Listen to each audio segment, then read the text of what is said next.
Hi friends, எம்மாடி தோட்டத்தில் இருக்க காக்கடா பூவை பார்க்கலாம்.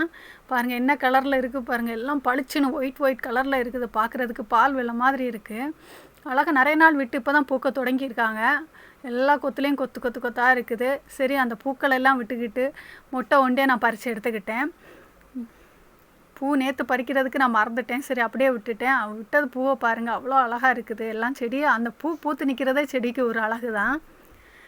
நம்ம பறிச்சிட்டோன்னா அது அவ்வளோ எல்லாம் பூவெல்லாம் நம்ம பறிச்சிட்டோம், அது மொட்டையாக நிற்கும், பார்க்குறதுக்கு அழகே இருக்காது. சரி, நான் மொட்டை ஒண்டி எல்லாத்தையும் பறித்து எடுத்துக்கிட்டேன். பக்கத்துலேயே பிச்சிப்பூ நட்டு விட்டுருக்கேன்.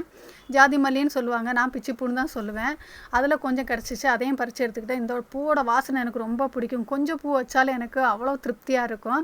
இந்த 2 பூவையும் பறிச்சுக்கிட்டு அவசரமாக சாயங்காலம் ஓடிட்டேன் கடைக்கு. கடையில் போய் உட்காந்துக்கிட்டு தான் இதை மெதுவாக கெட்டிக்கிட்டு அப்போவுமே தலையில் வச்சுட்டேன். ஏன்னா அது விரிஞ்சு வரக்கூடிய டைம் தான் அவ்வளோ வாசனையாக இருக்கும். அந்த வாசனை எனக்கு ரொம்ப பிடிக்கும். யாருக்கெல்லாம் அந்த வாசனை பிடிக்கும்னு சொல்லுங்கள். பிடிச்சிருச்சா லைக்